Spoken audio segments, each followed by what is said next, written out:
What's up, guys? It's a new sensation, Big Annotation here, and today we've got Mikey back on the channel once again. Very proud to have him here. Mikey's here to show off how to play Foo. So how are you doing today, Mikey? Yeah, I'm doing fine. I'm doing fine. Thank you for having me again. I'm excited to bring you the list I made. No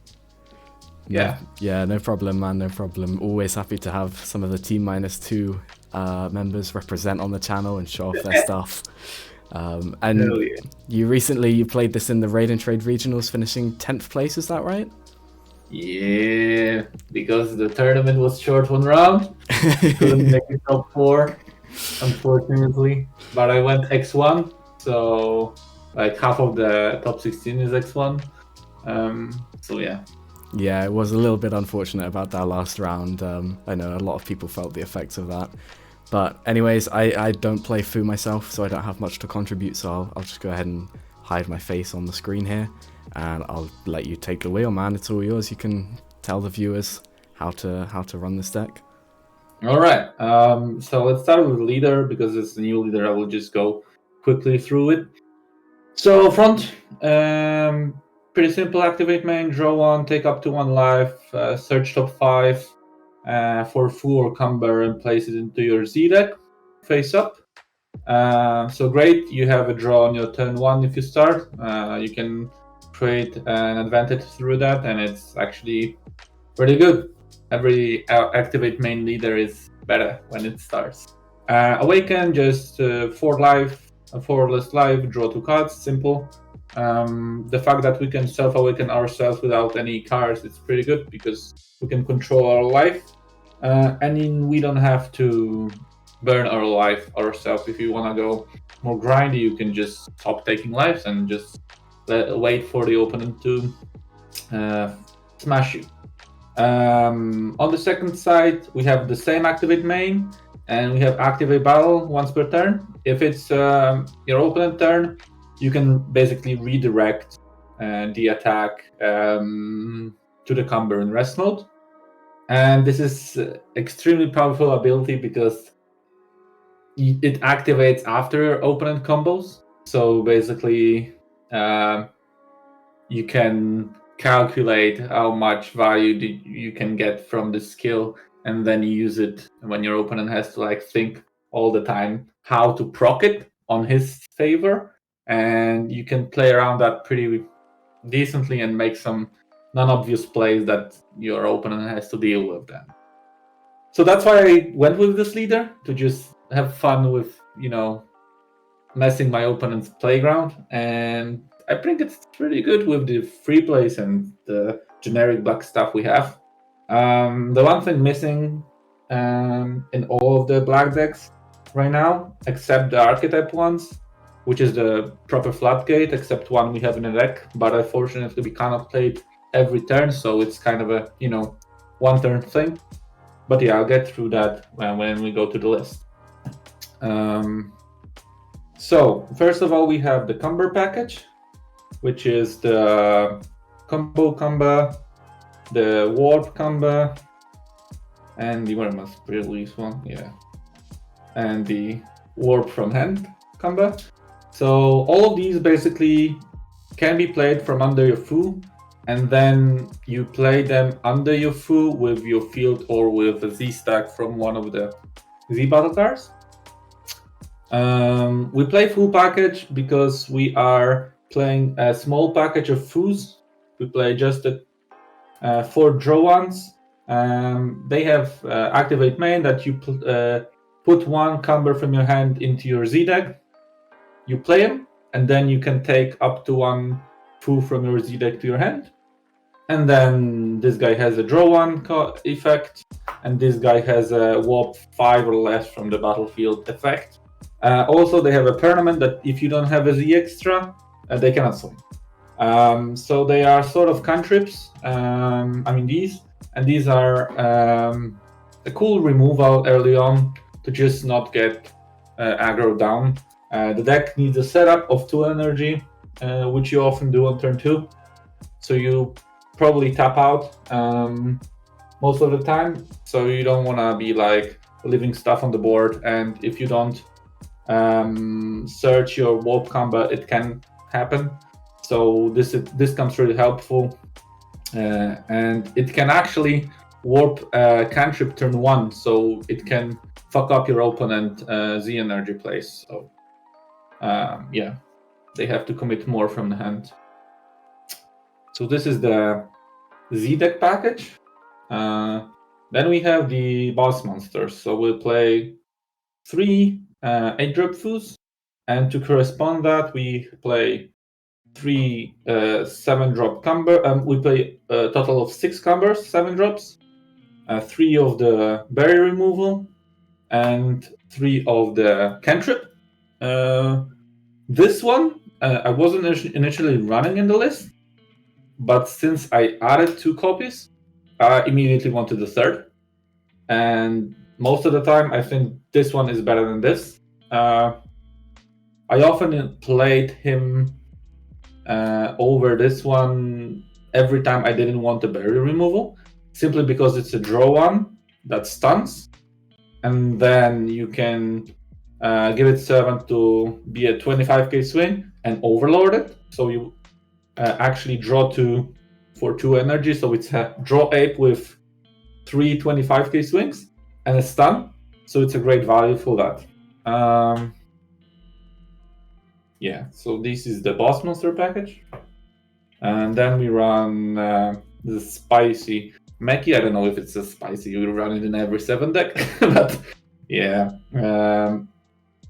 The MVP card of the deck. I think it seals the deal because we don't have a Z leader in Fu, so generating combo power and value to have an enormous hand gives us an ability to pressure, and it's actually has a decent effect of a card we have in the deck, which I will show you later, with a little combo that you can make for very cheap to pressure your opponent with high swings and a lot of swings.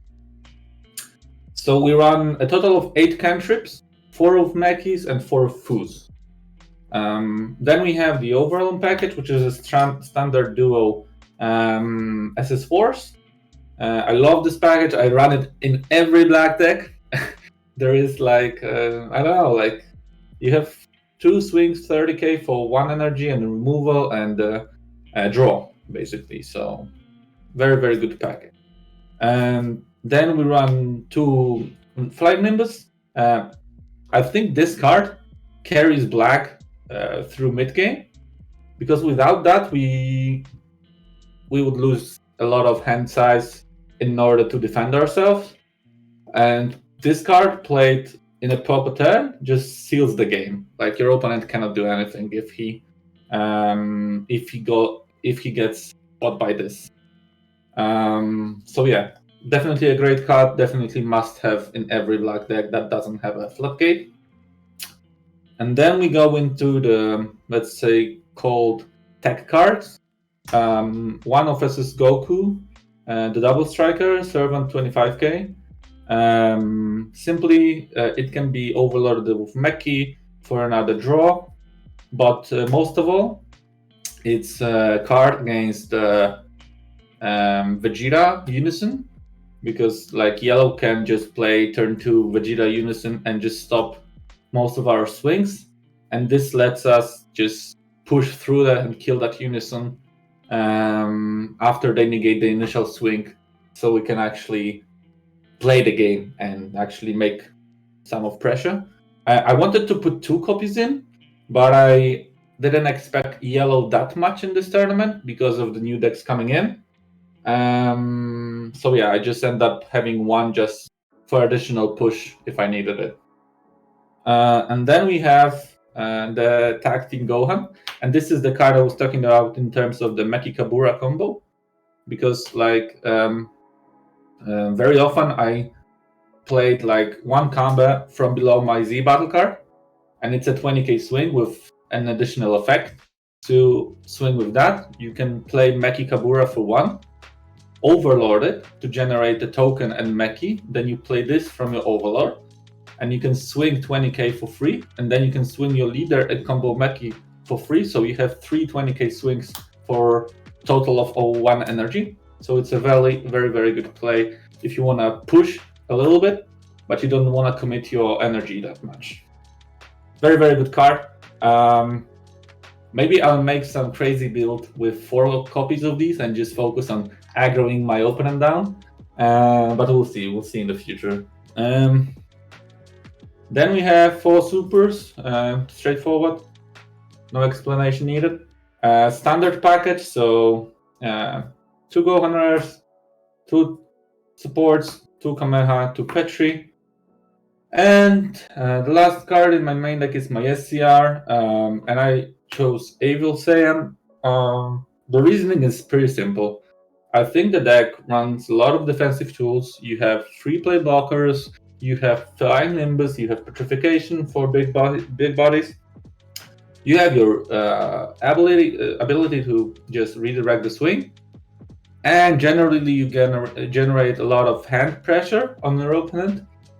So I decided I'm not going the Ape SCR because I don't need more defense, and there is no better offensive SCR than Evil Saiyan. So I finally chose this, and I'm glad I did because I think that's the SCR for the deck.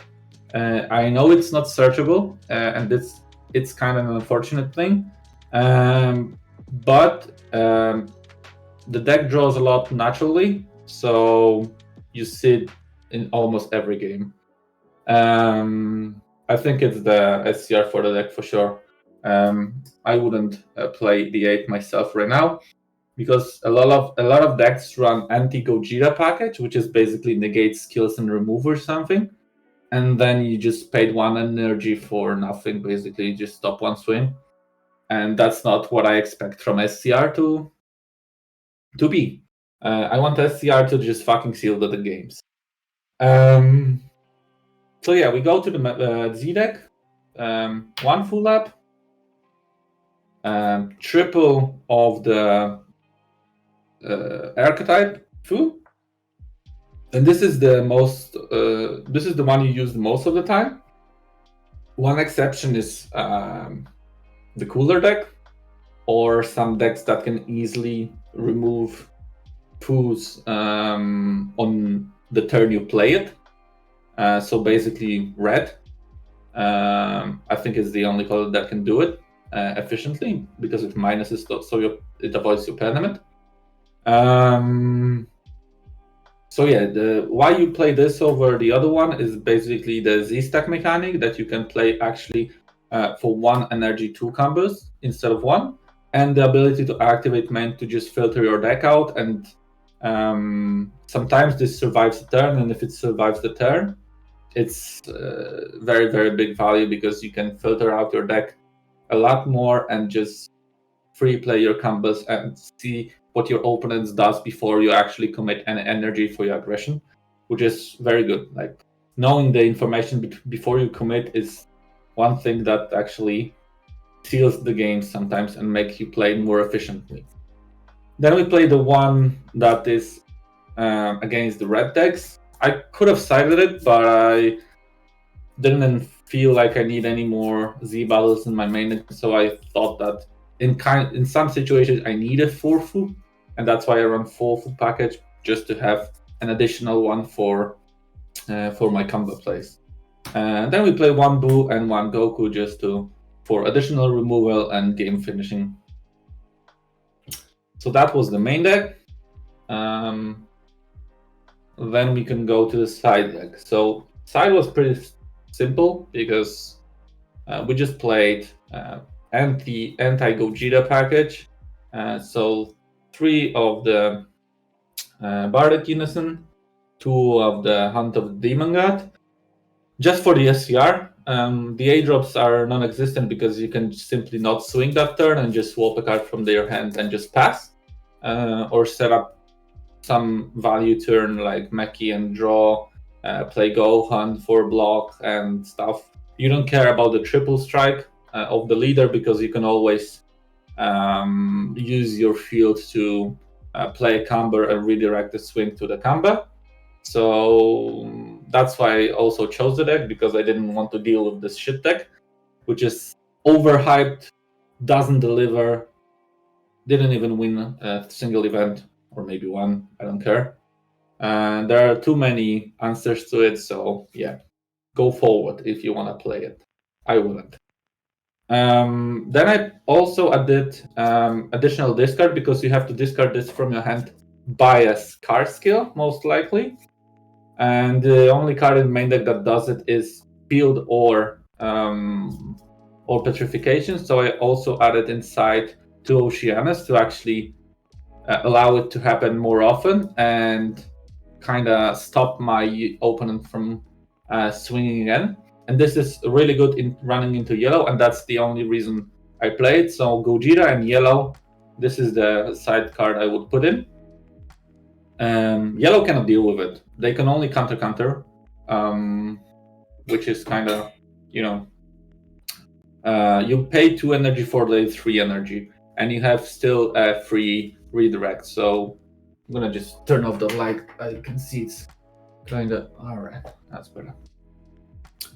So yeah, then we have 1 extra copy of Petrification against Green Gohan. Against Blue Hate, we have the Sun Gohans. I just exchanged the cantrips in a deck. Probably I would put out 2 Mechis or 1 Mechi, 1 Fu for these, and just play another cantrip against the D magic. Then against SS4 Bardock and like lower to the ground aggro decks, I played 2 Black Mass Sands. As we don't have 20k Z leader, we have to deal with the go wide strategists ourselves, and we have very efficient energy-wise decks, so why not play the 6-drop Black Mass Sand? A very good card against SS4 Bardock, simply because they swing a lot of times with 16, 16, 16, 16. They can play 4 guys with their the STR, and then just punish you for actually even playing the game, because from that SCR you basically -4 by default, and they didn't lose anything. So that's the only way you can stop it. So yeah, and then against the cooler triple Koitsukai, yeah, the deck cannot deal without it. And I think if you run Combat Ape SCR, you can't win with cooler. I don't see the way you possibly win against the cooler. Even triple Koitsukai is not enough right now, because they can easily arrive out 25k cooler, or just after image you, or just beam themselves, or like use some kind of SCRs to actually deal with you. Deal with the Fu's aggression, and Fu by itself mills himself pretty hard. So yeah, definitely the Evil Saiyan, because you go Evil Saiyan, Super Kamehameha, any Buu arrivals if they wanna just throw in the Buu arrival against Evil Saiyan, or even go Evil Saiyan with Koitsukai, which I did on my turn 6, and then just apply pressure with dual attack Fu, Overlearn, Jesus, and Vegeta or some other stuff. So yeah, I think that's it for the deck. So I went through. I went X1, losing only to my teammate and friend Peter Lance on Golden Frieza, who end up on the 3rd place. So shout out to him. Great game. Unfortunately, I did not draw my Overlem on the kill turn, and I couldn't finish and seal the game. But it was a great game overall. So yeah. I also played set 2 Vegito against Jacopo Toro. So it's a great guy. Invents some crazy decks, and he played set 2 Vegito. Really crazy aggro. I love that idea of the deck. So yeah, it was fun to play against him. I've also played Gojira, obviously. I think 2 Gohans and another Golden Frieza, which is also my friend. So I played a lot of my friends. Bartek, who is the great Frieza player, but unfortunately he made a hard mistake playing a Unison when he taps out, and I super Kameha the one drop to not untap his energy, and then I killed him on the club back. I don't know if I counted correctly to 6, but yeah, I think that will be it for the deck. It's a cool deck. I'm not thinking it's a tier 1 deck. It's kind of a tier 1.5, maybe tier 2, but it's cool and it's fun to play. So yeah, that's it from me. Lovely. And yeah, do you think Fu is here to stay, even with all the new crazy anniversary box support stuff running around? I mean, it did, but I just have so many decks to test now, so I'm glad I made Fu an appearance. I just wish it was a better placing, but I'm glad I took it, to be honest, because the deck is fun for me. I always like the kind of grindy decks and like trying to like grind out my opponents, or be just super aggressive, like we did with SS4 Goku or Kai. This one is more of the grindy thing, but you can play the ultra aggro with the idea of the 4 Gohans.